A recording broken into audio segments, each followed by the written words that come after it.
नमस्कार दर्शक बंधु, मु हार्दिक स्वागत करुअछि आपण मानंकु विस्मय ए दुनिया चैनल माध्यम रे। आज आम आलोचना करिबा गिरजार थिबा पिरामिड विषय रे।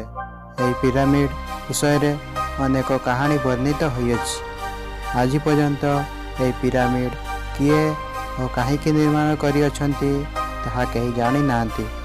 तो चलंतु आज जानिबा एही पिरामिड विषय रे।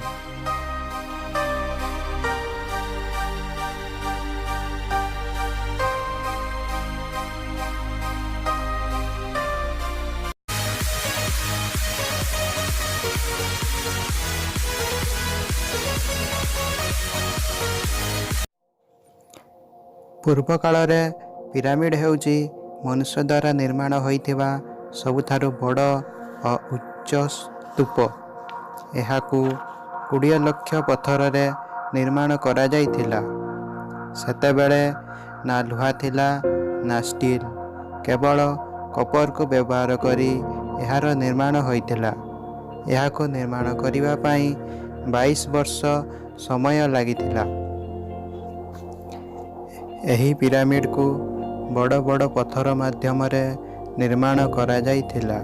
एही पत्थर गुडी को किपरि एते ऊपर को उठा जाइथिला ताहा एक रहस्य होई आज मध्य रही अछि। एही परि अनेक प्रश्न एही पिरामिड पछरे रहिछि। वैज्ञानिक माने बहु गवेषणा करी जानिबा को पाइले जे पूर्व काल रे एही पिरामिड ऊपर को एते ओजनदार पत्थर उठाइबा पई केवल गोटे रास्ता थिला, ताहा थिला जलर रास्ता। एही जल द्वारा पत्थर को गोटे स्थानरू अन्य स्थान को सहजरे निया जाई पारुथिला। तेणु मिस्रवासी गोटे केनाल निर्माण करिथिले एही पत्थर को नेबा पई।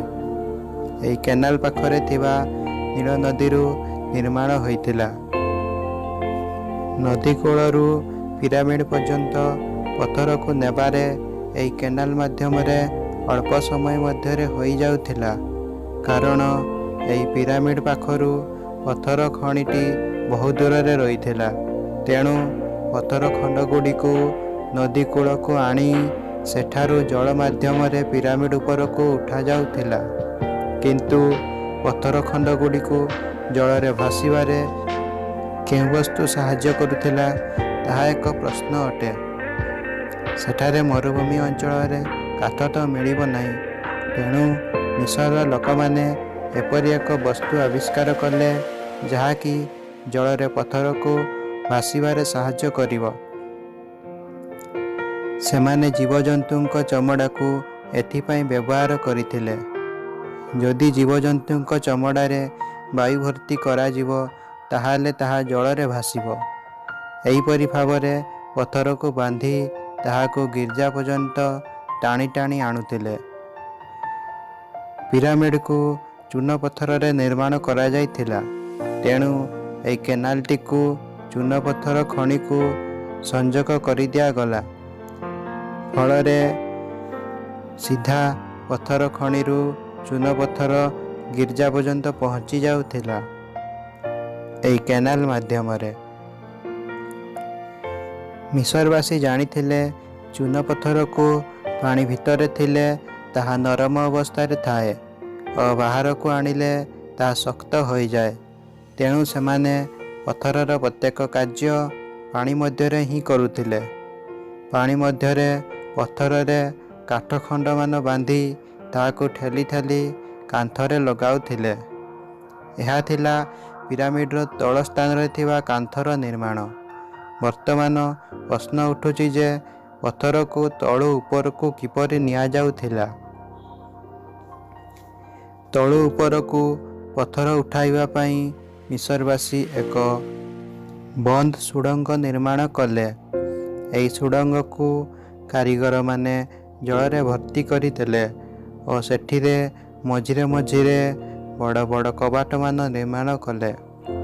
सेमाने जल रे भासुथिबा पत्थर को सुड़ंगर मुहाण को नहीं जाउथिले और सुड़ंगर कबाट खोली देउथिले, जहा फल रे से भासमान पत्थर गुड़िक सुड़ंग मध्य देई ଉପରକୁ ଉଠି ଯାଉଥିଲା।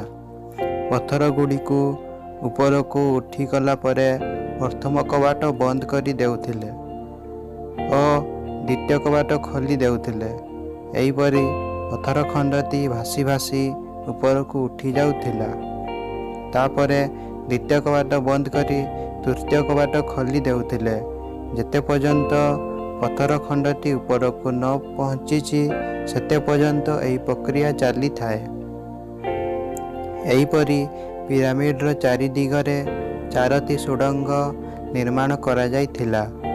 ଏହିପରି ଭାବରେ ବଡ଼ ବଡ଼ ପଥରକୁ ଅତି ସହଜରେ ଉପରକୁ ପହଞ୍ଚାଇ ପାରୁଥିଲେ। ପିରାମିଡ଼ ମଧ୍ୟରେ ପ୍ରତ୍ୟେକ ସୁଡ଼ଙ୍ଗ 53 ଡିଗ୍ରୀ କୋଣରେ ନିର୍ମାଣ କରାଯାଇଛି। ଏହିପରି ଭାବରେ ପିରାମିଡ଼ର କାନ୍ଥ ସହିତ ସୁଡ଼ଙ୍ଗକୁ ମଧ୍ୟ ଉପରକୁ ନିର୍ମାଣ କରି ଚାଲିଥିଲେ। ସୁଡ଼ଙ୍ଗ ଗୁଡ଼ିକୁ ୱାଟରପ୍ରୁଫ୍ କରିବା ପାଇଁ ଜରୁରୀ ଥିଲା। ତେଣୁ ପ୍ରଥମେ ଏହି ସୁଡ଼ଙ୍ଗର କାନ୍ଥକୁ ପ୍ଲାଷ୍ଟର କରିଥିଲେ।